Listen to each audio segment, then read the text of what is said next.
Baik, kita lanjutkan mengenai analisa sederhana hukum Newton pada berbagai macam kasus ya. Kasus yang kedua itu adalah benda yang ditarik dengan gaya miring ke atas dan kemudian membentuk sudut. Oke, kira-kira seperti apa gambarannya? Kita bahas langsung sama-sama bagaimana cara menganalisanya. Oke, ini dia gambaran daripada benda yang ditarik dengan gaya miring ke atas ya pada lantai. Nah, lantainya nanti kita bisa utak-atik baik lantai licin maupun kasar. Tetapi pada dasarnya benda ini kalau ditarik dia kita anggap nanti bergerak ya. Jadi bendanya ini bergerak. Eh, kita tulis dulu, dia bendanya nanti bergerak ya. Nah, di sini ada tangan. Tangannya ini kalau kemarin menariknya di bawah ya, di sini ya. Sehingga dia tidak terbentuk sudut, tetapi tangan ini sekarang dia membentuk sudut. Anggap saja tangan ini saya simbolkan P atau penarik ya. Nah, jadi kalau kita gambarkan secara fisisnya kira-kira seperti ini. Yang pertama ada gaya normal, di mana gayanya selalu tegak lurus, ini tegak lurus dengan siku-siku ya, dengan bidang lantainya. Kemudian di sini ada W atau gaya beratnya selalu menuju pusat bumi. Kemudian F ada gaya gesek ya. Kalau nanti pada lantai licin gaya geseknya kita anggap 0, kita nolkan saja, tapi kalau kasar ini bernilai. Nah, kemudian karena dia bergerak jadi nanti lantai F-nya bisa F kinetis ya. Nah, kemudian di sini ada P, P-nya yang ini tadi. Mungkin ini sudah cukup familiar bagi kalian. Nah, sekarang kita ingat lagi bahwa menganalisanya kita harus selalu melalui dua sumbu ya, sumbu X dan sumbu Y. Jadi yang pertama ini ada sumbu Y ya. Ini sumbu X di mana ini positif, positif, negatif, negatif kan kira-kira seperti itu kemarin ya. Nah, ini semua sudah jelas. N ini sumbu Y, W ini sumbu Y juga, F sumbu Y juga. Nah, P ini yang tidak jelas ya. Nah, ini yang harus kita uraikan. Ini tidak jelas kenapa? Karena dia tidak berada di sumbu X dan tidak berada di sumbu Y. Jadi ini dia harus kita proyeksikan terhadap sumbu X dan terhadap sumbu Y. Bagaimana caranya? Ya, tinggal kita buat garis ya di sini. Garis terhadap P ini terhadap sumbu X. Jadi kira-kira seperti ini gambarnya. Nah, jadi di sini ada yang namanya PX ya. Jadi ini proyeksi dia terhadap sumbu X-nya. Kemudian di sini ada yang namanya PY. Nah, seperti itu ya. Oke, kalau kita lihat lagi, di sini terbentuk juga yang namanya sudut nih. Ada sudut namanya kita namakan sudut theta. Nah, sudut ini sebenarnya dia memiliki teman lagi nih sudut di sini. Di mana dia letaknya? Nah, sekarang kalau kita garis putus-putus di atas sini dan di sini samping sini ya. Nah, kalau kita tarik garis putus-putus di sini, maka kita bisa menyimpulkan bahwa sudut ini akan sama dengan sudut yang di sini. Nah, ya kan? Nah, kemudian ini siku-sikunya ya. Nah, ini siku-sikunya di sini. Nah, kira-kira seperti itu. Sudut ini sama. Nah, kita bisa menghitung nilai PX dan PY ini. Kita akan tahu nilainya.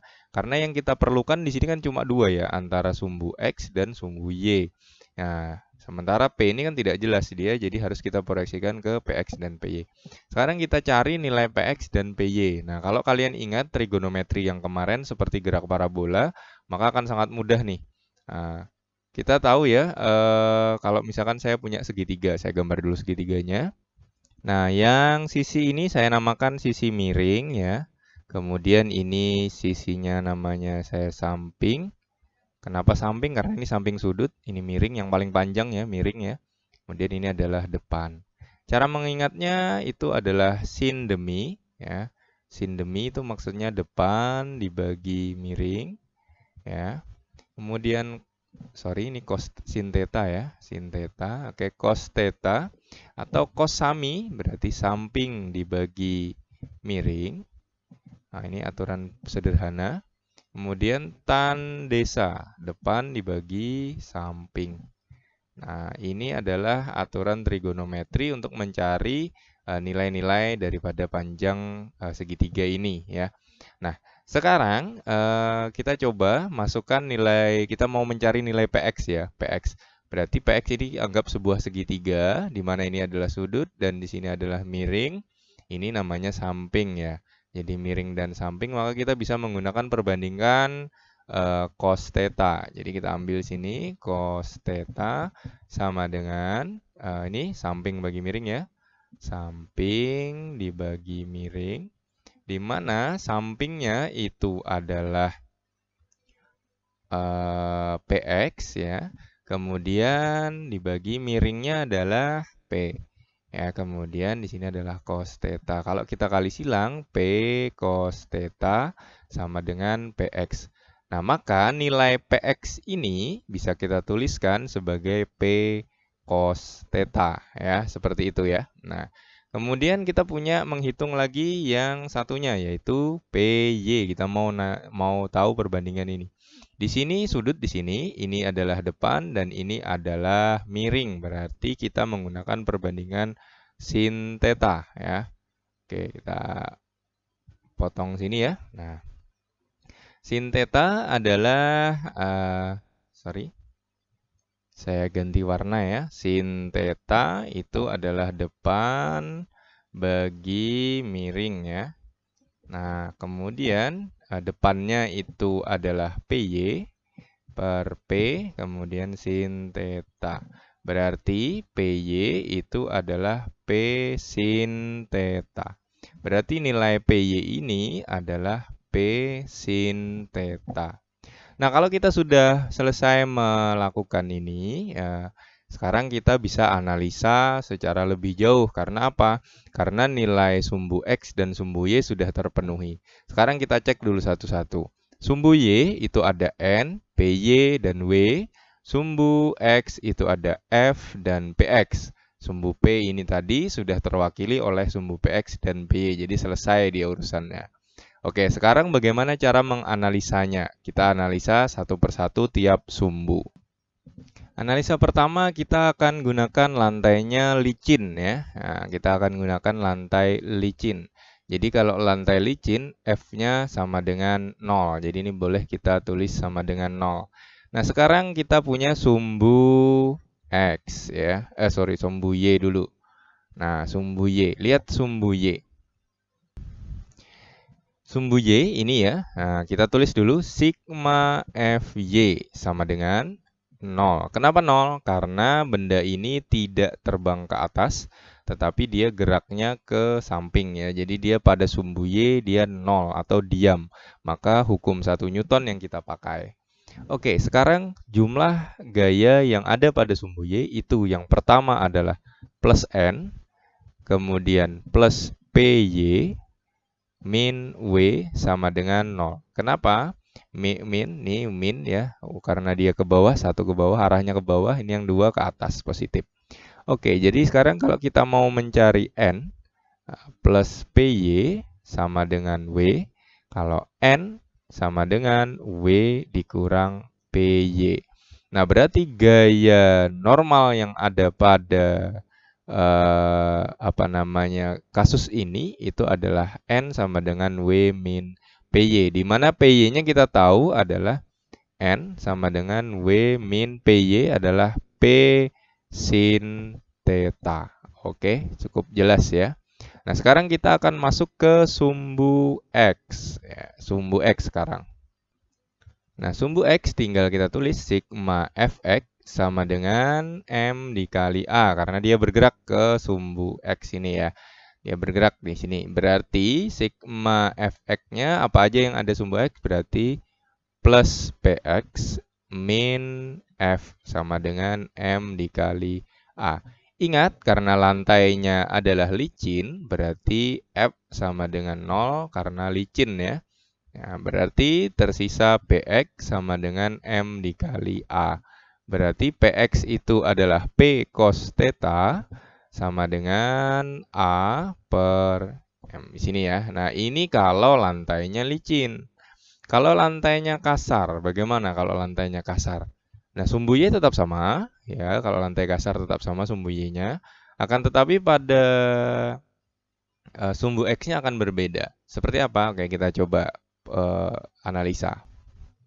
Oke, sekarang lantai kasar ya. Berarti di sini dia bergerak ya. Karena dia bergerak berarti gaya geseknya kinetis Fk. Tinggal kita masukkan sama saja sigma Fx sama dengan M kali A.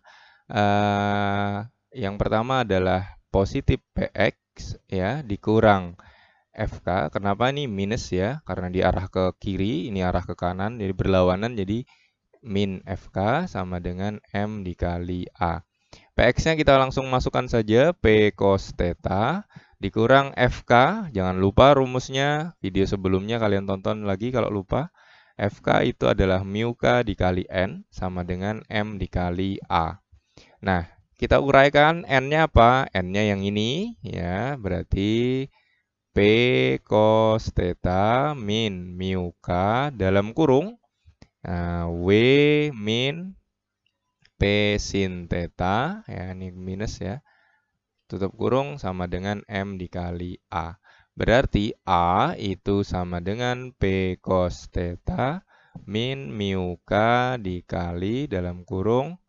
W-nya bisa kita pecah nggak nih? Bisa ya. W rumusnya gaya berat M kali G min P sin theta tutup kurung per M. Nah, inilah rumus jika dia lantainya kasar.